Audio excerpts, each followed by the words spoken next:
Bien amigos, estamos aquí en Galáctica Internacional dialogando justamente con Álvaro Luis Alzogaray, dirigente de la UCD. Realmente lo que planteábamos es la cuestión que se vive con este panquequismo político que va destrozando a la Argentina lamentablemente y que es necesario, recuperar, reorientarnos nuevamente lo más rápido posible. Por eso, según, tu visión, estimado Álvaro Luis, la soberbia mata o glorifica a los dirigentes de un país como la Argentina. ¿Cómo lo visualizás vos este tema? No, si la pregunta es fácil de contestar. La soberbia nunca es bueno, ni que hablar. Puede ser liderazgo sin ser soberbio o ególatra, Sí. ¿cierto? Pero yo quería enganchar un poquito con la parte final A ver, dale. del espacio. Sí.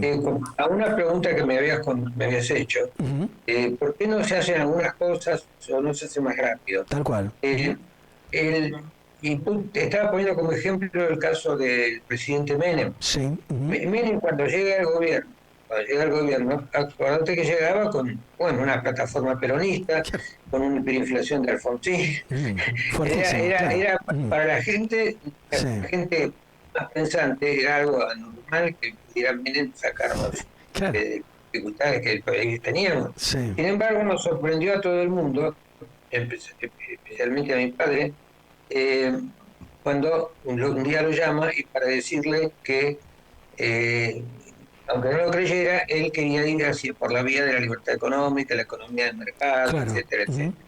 etcétera. Mi padre se sorprendió y ahí en ese momento, eh, lo, le ofreció la embajada. Nunca había hablado con mí, ya siendo presidente. Sí. Y quiero decir lo siguiente: siendo presidente, desde recién electo, desde de Anillaco, Uh-huh. el periodista entonces Bernardo Neusta le hace una entrevista y le dice: ¿para dónde va a ir el presidente? Y Menem contesta, y ahí nos enmayamos todos. Uh-huh. Menem contesta: y yo voy por las ideas liberales. Escucha, y de Exacto.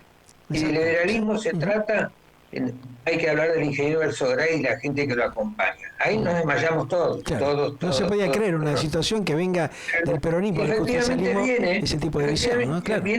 viene a Buenos Aires y lo llama a mi Sí. padre, y mi padre estaba a 4 cuadras y le dice: ¿puede venir ahora? Quiero conversar con usted. Bueno, presidente. Además, quien tendría que haberlo llamado yo, porque mi padre también fue candidato a presidente en esa elección por la UCD y la Claro. Alianza de Centro. Uh-huh. Pero ganó Menem. Bueno, entonces, conversan, explica Menem qué es lo que va a hacer. Yo le dije, mi padre decía: doctor, esto es una transformación fundamental para el país. ¿Usted sabe cómo hay que hacerlo? Entonces, y bueno, dice: sí, yo lo vengo escuchando a usted, pero bueno, no hace mucho tiempo. Uh-huh. Pero no se trata de eso, se trata de que hay que, hay que cambiar muchas cosas. Me dice: bueno, ahora justamente el doctor Alfonsín me ha dicho que me pongo en contacto con la gente de ellos para hacer la transición. Esto creo que había sido en mayo las elecciones, ¿no?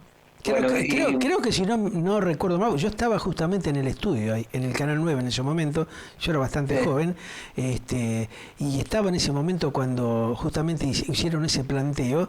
¿No era Surril, creo que el ministro de Economía, si no me equivoco? Surril fue el ministro de Economía de Alfonsín, no me acuerdo si fue el último Creo o que aquel que estaba dijo. Surril, me parece, mira, si mal no recuerdo, después me voy a fijar, pero creo que estamos estaba... viviendo Sí. en una hiperinflación muy Claro, grande, exacto. y además el candidato a presidente del peronismo, el doctor Menem, no venía diciendo que iba a ser, sino que decía: síganme y no los voy a defraudar, y con eso ganó Exactamente. las elecciones. Totalmente, fue así, Entonces, claro. y un señor que venía de La Rioja con patillas, igual Sí, a Facundo Quiroga, sí, diciendo esas cosas, sí. no nos daba Sí, mucha sí, confianza. le decían Sin el embargo, caudillo riojano que viene a ser acá, ¿no? O sea, nadie claro, entendía nada de esto. pero además Es tal cual con esa lo que vos estás plataforma no contando. lo debe defraudar.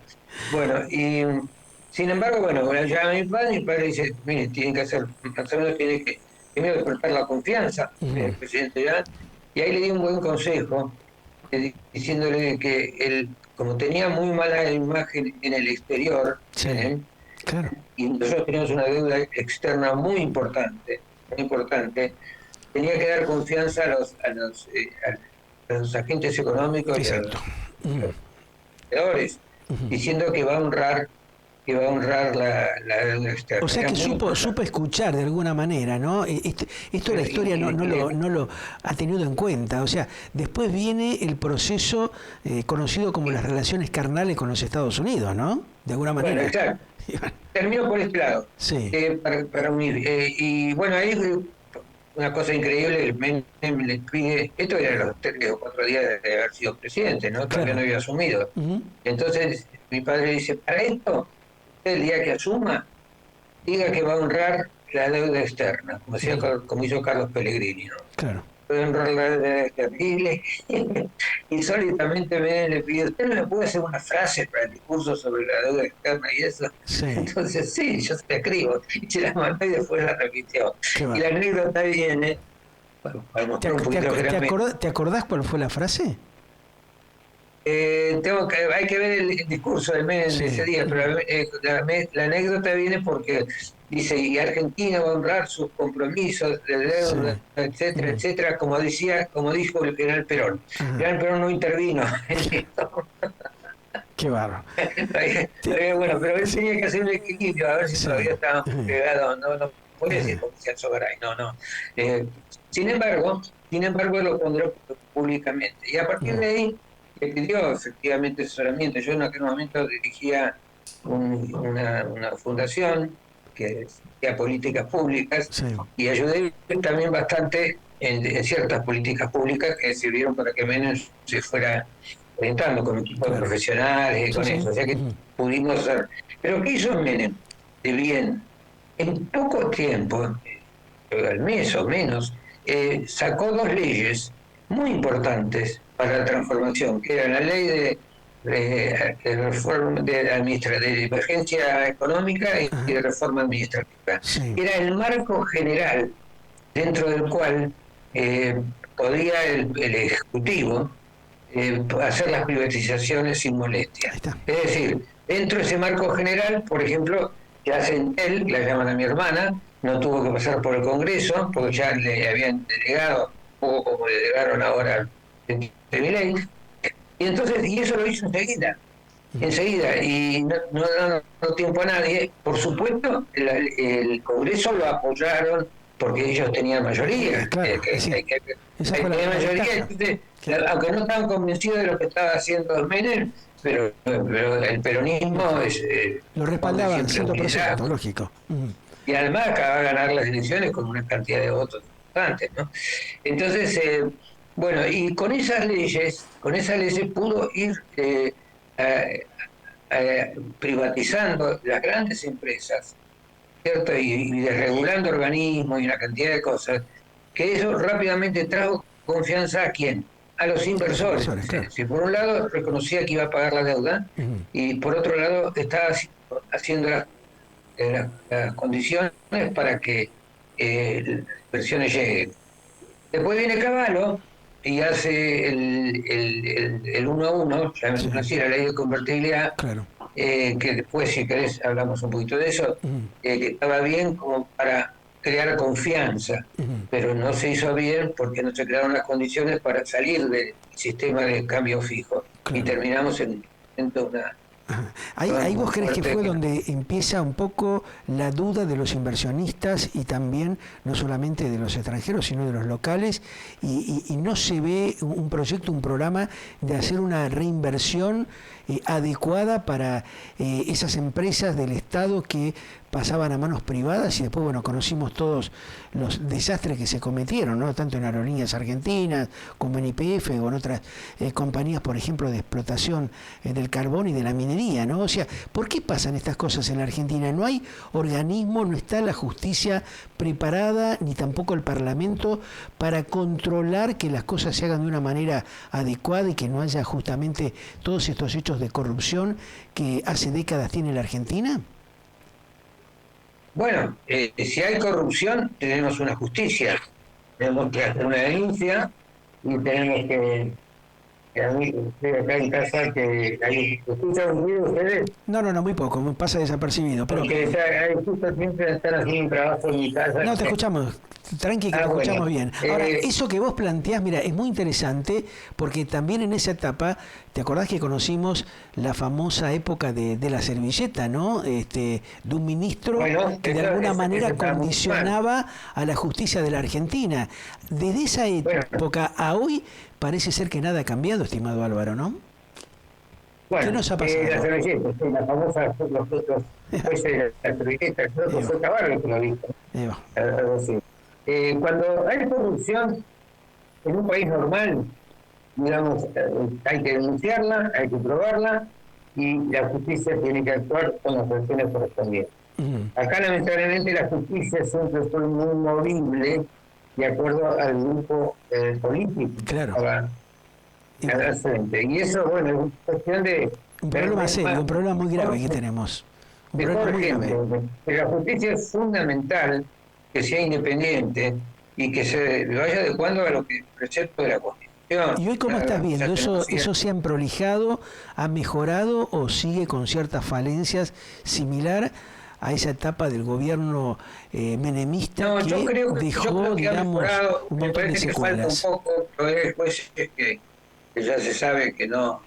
Por ejemplo, lo que tuvimos, ya nos desayunamos con este señor juez Lijo que iba a ir y bueno, los antecedentes para hacer dormir expedientes, lo que era Ollarvide antes, ¿te acuerdas? Eh, Totalmente. Sí. bueno, siempre va a haber gente que hay que ir mejorando, pero tenemos que respetar el sistema republicano, que es la independencia de su control, y sobre todo la justicia que es el último estadio del derecho, de donde se tienen que respetar los derechos que la Constitución establece, la propiedad, la libertad, etcétera. Eso las cortes, para eso está la corte, pero no siempre lo hace tiempo y forma. Entonces acepta leyes que no se están respetando, sobre todo el derecho de propiedad. Ujú. Pero eso está mejorando y ahora vamos a ver qué pasa con la corte nueva que seguramente hacen, van a nombrar jueces, y ese sería un punto central para el Perfecto. futuro. Bueno, o Ahora, sea que, según, para, a ver, sí, te escucho. sí, para poner en marcha la rueda económica, se hizo una cosa interesante, bien, que es el tema de la inflación, una base sólida. Sí. Es la base, ¿eh? Ahora hay que construir. ¿Qué quiere decir construir? Quiere decir que hay que ir a las reformas, que como vos bien decías, están haciéndose tarde, muy lentas. ¿Y cuáles son las reformas? No son más que 4 o 5. Tenemos que hacer la reforma laboral que no se hizo, se hicieron algunas pequeñas cositas, Sí, pero bueno, pero por eso reforma laboral. esperemos que eso lo hagan rápido, porque si no nos encontramos con Bueno, tremendos cuellos de botella y la situación que están atravesando, por ejemplo, no sé, compañías como Yorgalos, Mantecol, que tiene que cerrar porque no vende, o laboratorios que están en la misma situación, la gente de Ferrum, de prácticamente 1900 trabajadores, 800 van a la calle, suspenden porque realmente no le venden a nadie, o sea, no, porque los políticos, los dirigentes toman no hay conciencia, mercado, por eso, no pero hay están mercado. tomando conciencia de esto que está pasando, porque acá vemos como Sí, que sí, viste hay sí. mucha gente que está No, que está del otro lado de la vereda y que no ve realmente estos dramas que sufre y que padece gran parte de la sociedad. Que a un 20, un 30% le vaya bien no significa que el otro 70% esté en condiciones razonables, ¿no? Porque la está no, remando, está lejos de estar en condiciones patinando razonables. arriba del hielo, como quien dice. Bueno, ¿Cuánto tiempo por más eso hay que urge, esperar para que haya claridad con por eso, esta situación por realmente eso urge. compleja? Correcto, pero por eso urgen las reformas, para despertar la confianza. Tenemos una inflación dentro de un tiempo Ujú. y tenemos que hacer esa reforma, empezando por la reforma laboral. Sí. No hay inversión extranjera y local, y van a seguir los dólares en los cajas de seguridad, y no se hace una reforma laboral Ujú. flexible y que respete la libertad de asociación, respete que las obras sociales, etcétera, etcétera, no dependan del sindicato, sino que cada uno pueda elegir la obra social o la prepaga que quiera, todo lo que sea libertad, eso hay que hacer. Y tienen que hacerlo cuanto antes porque es una traba muy grande a las inversiones. Claro. Ahora, ¿vos crees que el actual gobierno que dirige Javier Gerardo Milei está en condiciones como para hacerlo? ¿Se está realmente asesorando adecuadamente? ¿Está, digamos, pidiendo colaboración de gente que está capacitada como para impulsar todo esto que estamos hablando? Porque si no, viste, siempre son promesas que quedan dando vuelta y la gente a la espera, Milei ha dicho, comprando humo, vendiendo humo, ¿no? Sí, pero Milei ha dicho, lo que pasa es que está demorado, que todo lo que sea estatal, que además lo dice con vehemencia, va a ser privatizado. Yo creo que algunas cosas no va a ser así, pero con mucha contundencia. Y puso un señor que se llama Sturzenegger, que tiene más o menos ese mismo concepto. Lo que se necesita son las leyes del Congreso. Entonces tiene que presentar un proyecto de ley, ¿no es cierto?, para la privatización, por ejemplo, Río Turbio. La eliminación de Río Turbio, que directamente nos cuesta tanta plata, y además nos sacamos un carbón útil y tenemos una central de energía que no funciona porque el carbón no está. Es increíble eso. Cuando uno mira claro, vos fijate que también hace un rato una importante calificadora de riesgo internacional, Fitch Rating, mejoró notablemente la nota crediticia de la Argentina, pero dicen de que hay que hacer todavía ajustes, entre paréntesis, muy importantes que van a definir el futuro de la República. Si vos ves esto por un lado, ¿no?, y por otro lado ves que Javier Gerardo Milei se sigue peleando, se siguen tirando dardos de un lado y otro con el expresidente Mauricio Macri. ¿Cuál es el beneficio de esto, no? No, pero el beneficio de ninguno, y eso es una cosa que no debería ser, ni que hablar, Pedro. Pedro es tu nombre. Sí, exacto. Pero creí que me confundía. Pedro, eso no debería ocurrir. Bueno, esa es la política mala. Ahí está el problema. No debería ocurrir. Le dice, cruza directamente el propio expresidente Macri al actual, que le dio un respaldo impresionante, por eso claramente llegó. Le dice que las declaraciones de él que son un disparate cósmico. Eso no genera una buena imagen, no genera credibilidad a nivel internacional. Tienen que empezar a parar un poco la mano y a tomar conciencia que están perjudicando los destinos de la economía de la República y están haciendo un verdadero desastre económico y social, perjudicando a la gente, ¿no? Eso es lo que hay que tratar de ver, a ver cuándo se saca el velo de la frente. Claro. Coincido, y eso frena mucho lo que vamos a decir, lo que estamos diciendo. Las reformas van a necesitar sanción del Congreso, leyes.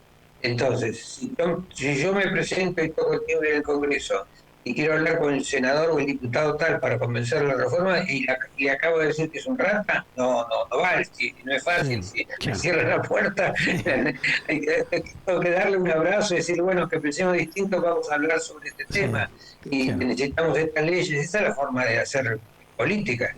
Porque, bueno, pero el tema es que hablamos de la reforma. La reforma laboral hay que hablar primero de todo.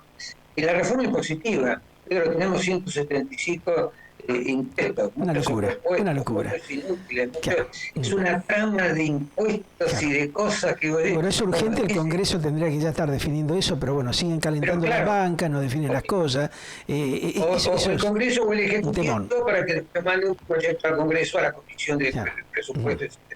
Ahí hay un nombre muy apropiado, y que es José Luis Esper, que es un conocedor y desde el Congreso puede empujar bastante. ¿Vos crees que puede incentivar eso a pesar de los cuestionamientos que está teniendo en estos últimos días? ¿Realmente crees que él puede llegar a impulsar y a movilizar un poco el tema del Parlamento argentino?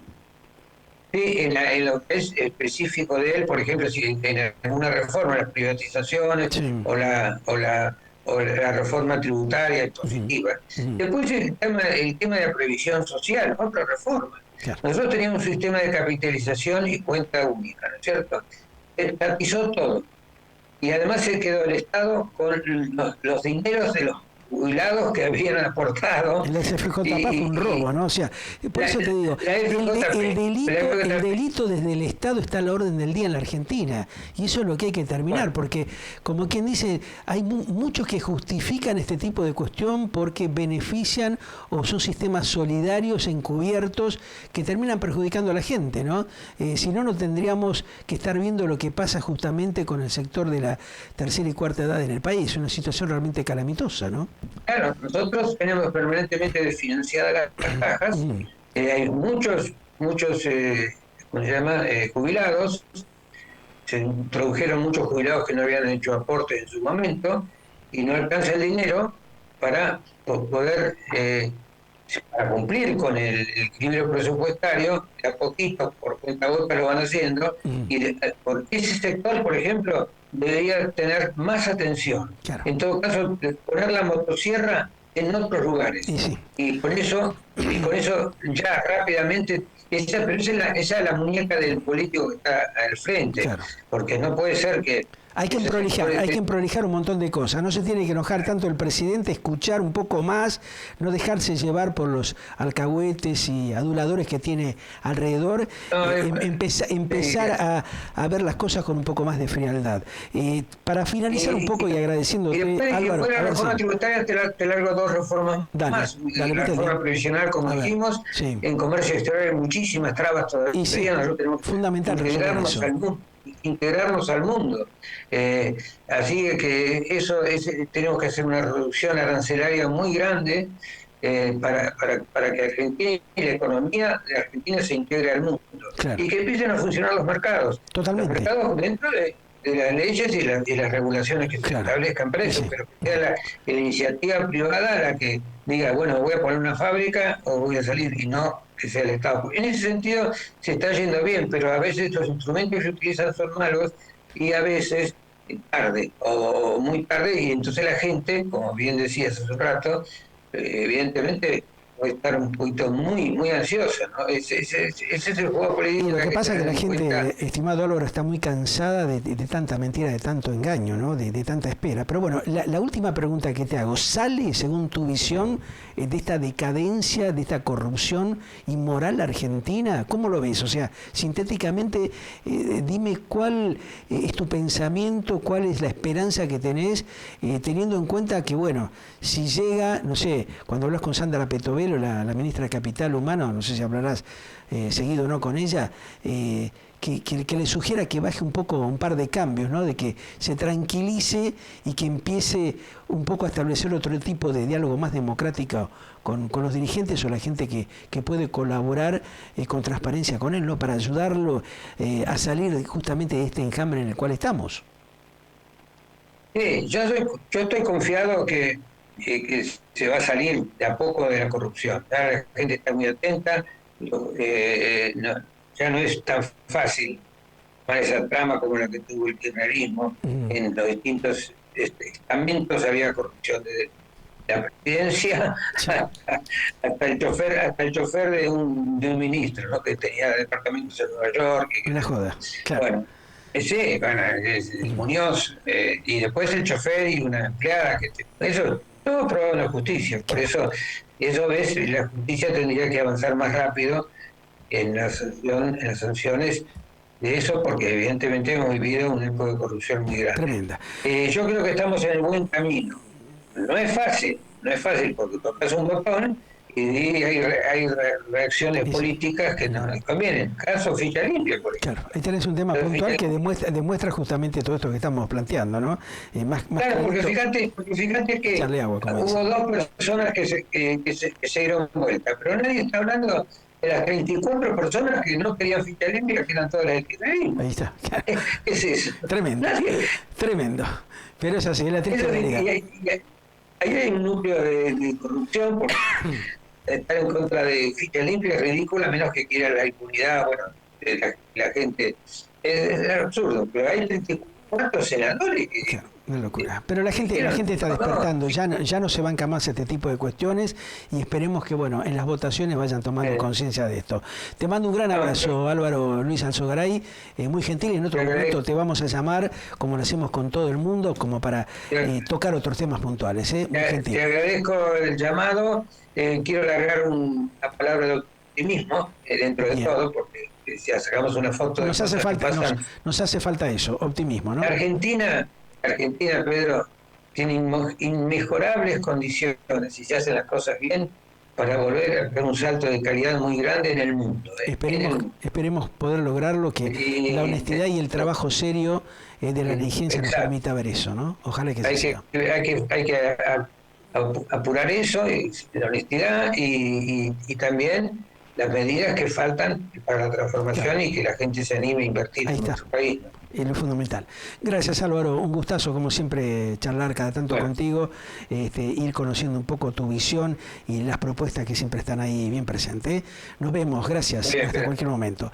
Álvaro Luis Alzogaray, damas y caballeros, aquí en Galáctica, un dirigente de muchos años de la UCD, un partido tradicional de la Argentina, que bueno, también fue teniendo sus modificaciones, pero sigue manteniendo su esencia viva con un pensamiento muy claro. Ya volvemos.